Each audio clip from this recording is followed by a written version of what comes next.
வணக்கம். 2025 நடைபெற்ற தலைமைந்த புலமை பரிசில் பரீட்சையின் 5ஆம் பக்க வினாக்களுக்கு விடை காணும் விளக்கங்கள். மேற்குறித்த கோலத்துக்கேற்ப வினாக்குறியினால் காட்டப்படும் முக்கோணிக்குரிய உரி யாது? இங்கு வரிசையாக 6 முக்கோணிகள் இருக்கின்றது. 5 புள்ளிகள் இடப்பட்டும் 1 வினாக்குறி இடப்பட்டு வினாவாகவும் வருகின்றது. அது முதலாவதாக இருக்கின்றது. நாங்கள் இந்த புள்ளிகள் இந்த எண்ணிக்கை அடைப்புகளுக்கு அடங்கி இருக்கிற புள்ளிகள் இந்த எண்ணிக்கையை கணக்கில் எடுப்போமாக இருந்தால், அதாவது இரண்டாவதாக இருக்கிற முக்கோணிக்கு 3 4 7 11 முக்கோணிகள் புள்ளிகள் இருக்கின்றது. அந்த முக்கோணிக்கு அடுத்ததுக்கு 12 புள்ளிகள் இருக்கின்றது. அடுத்ததுக்கு 13 இருக்கின்றது. அடுத்ததுக்கு 14, அடுத்ததுக்கு 15. இப்ப எங்களுக்கு தெரிய வேண்டும், ஆனபடியா முதலாவது அடைப்புக்கு 10 புள்ளிகள் இருக்க வேண்டும். அப்ப முதலாவது விட 10 புள்ளிகள், இரண்டாவது விட 11 புள்ளிகள் பிழையாகும்.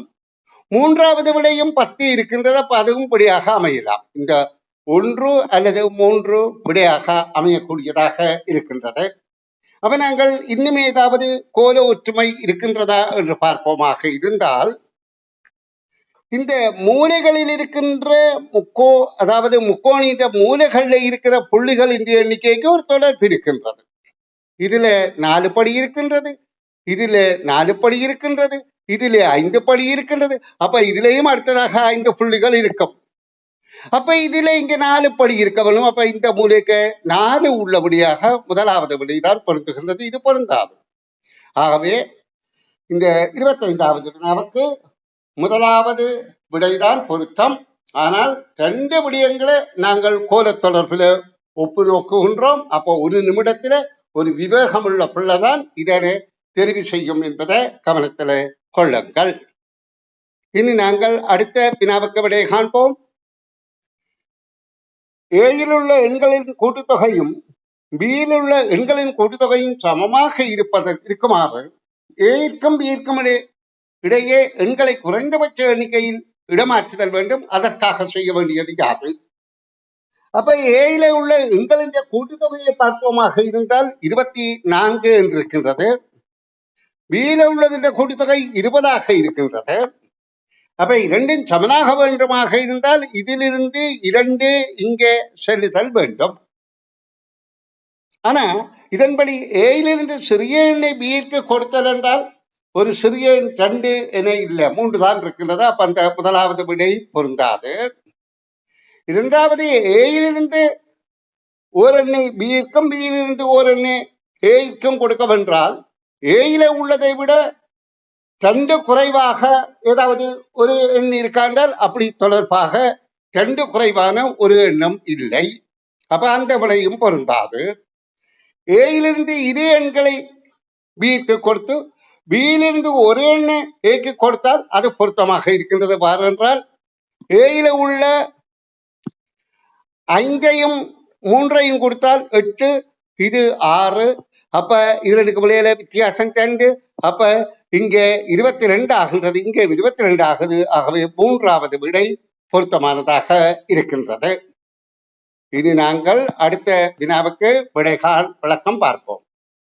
இப்ப இந்த வினாக்களுக்கு விடைகான் விளக்கம் வழங்குவது செய்த பிள்ளைகளை சோர்வடைய வைப்பதற்காக அல்ல, எதிர்காலத்தில பரீட்சை செய்ய இருக்கிற பிள்ளைகளுக்கு மிகுந்த கவனம் எடுத்து உற்சாகமாக இருக்க வேண்டும் என்பதையும், இந்த பரீட்சை செய்தவர்கள் ஓரளவு சிந்தித்து செய்திருந்தால் அவர்கள் திருப்திப்பட வைப்பதற்கும் ஆகும் என்பதை கவனத்தில் கொள்ளுங்க.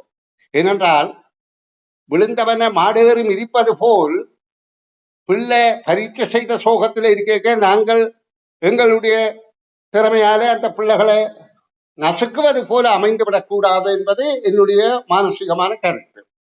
ஆகவே பரீட்சை செய்த பிள்ளைகளை விட பரீட்சை செய்ய உள்ள பிள்ளைகள் இந்த காணொலிகளை பார்ப்பது உகந்ததாக இருக்கும். ஆனால் நடப்பதோ தலைகளாகத்தான் நடக்கும். சரி, இனி 27வது வினாவுக்கு செல்வோம்.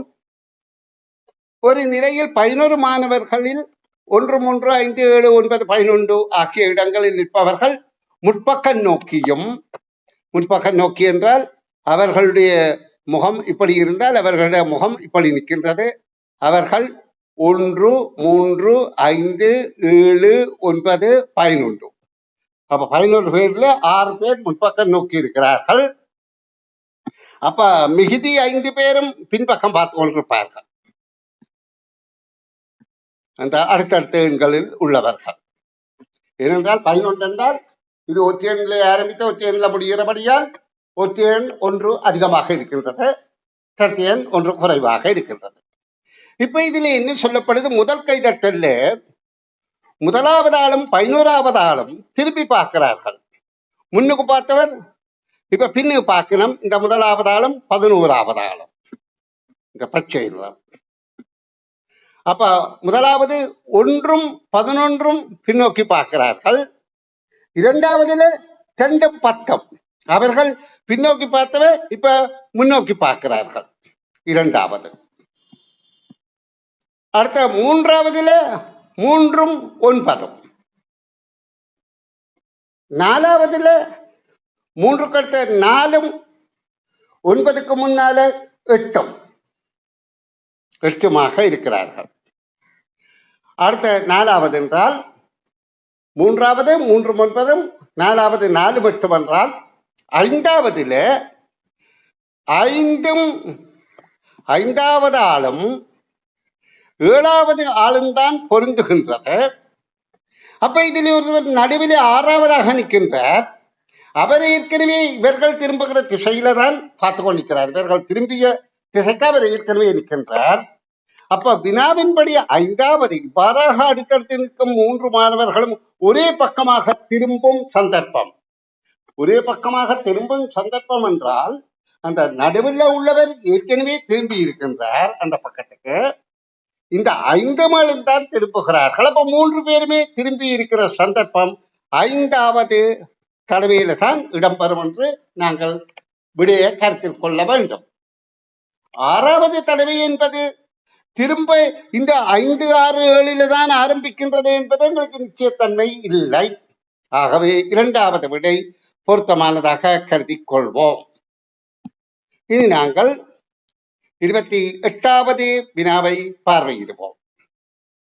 28வது வினா மூவிலக்கம் மூவிலக்கம் மூவிலக்கம் 5 இலக்கம் என்னும் எண்கள் கீழ் நோக்கியும் ஈரிலக்கம் ஈரிலக்கம் 4 இலக்கம் 4 இலக்கம் எண்கள் குறுக்கேயும் இருக்குமாறு நெய்யறி பூரணப்படுத்தப்படும் போது அதன் 2ஆம் நிலையில் குறுக்கே கிடைக்கும் எண் யாது? அப்ப 2ஆம் நிலை என்பது இது முதலாம் நிலை, இது 2ஆம் நிலை. இந்த 2ஆம் நிலைக்குள்ளே இந்த மாதிரி எண்களை இடும்போது கிடைக்கின்ற எண்ணை தெரிவு செய்ய வேண்டும். அப்ப நாங்க முதல்ல இந்த எண்களை இந்த நெய்யறி சட்டகத்தில நிரப்புதல் வேண்டும்.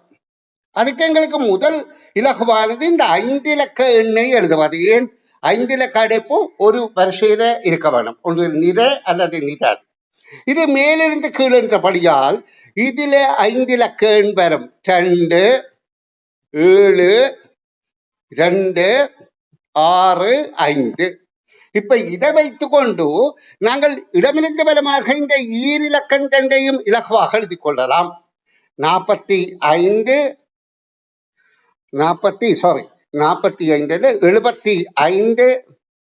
46 இரண்டையும் எழுதி கொள்ளலாம். அப்ப இது ரெண்டும் எழுதிட்டோம். இப்ப இதுல 2 எண்கள் எங்களுக்கு 2வது 2ஆக இருக்கின்றது. இந்த 7 ஆரம்பிக்கின்ற எந்த மூவிலக்கம் வரும் என்பதும் எங்களால் துணிய முடியாது. இது 2 எண்கள் 7 ஆரம்பிக்கின்றது. அப்ப இது எந்த இடத்துல வரும் என்று தெரியாது. அப்ப 2 ஆரம்பிக்கிற எண்கள், அதாவது 4 இலக்க எண்கள் 2 ஆரம்பிக்கிறது, 2 இடையில 2 இருக்கிறது இருக்கின்றது. அப்ப அதையும் துணிந்து கொள்ள முடியாது.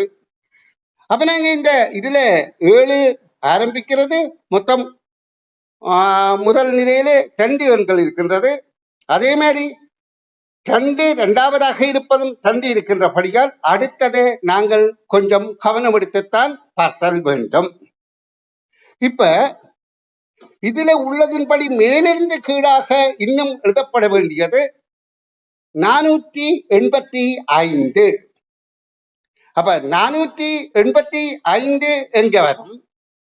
இந்த 4 7க்கு மேலே எது வரும் என்றால் மேலிருந்து கீழாக 7 4 7 வருகின்றபடியால் அடுத்த மூவிலக்கமான 4 8 5 ஒன்றில் இந்த வரிசையில மேலிருந்து கீழாக அல்லது இந்த வரிசையில மேலிருந்து கீழாக வரதல் வேண்டும்.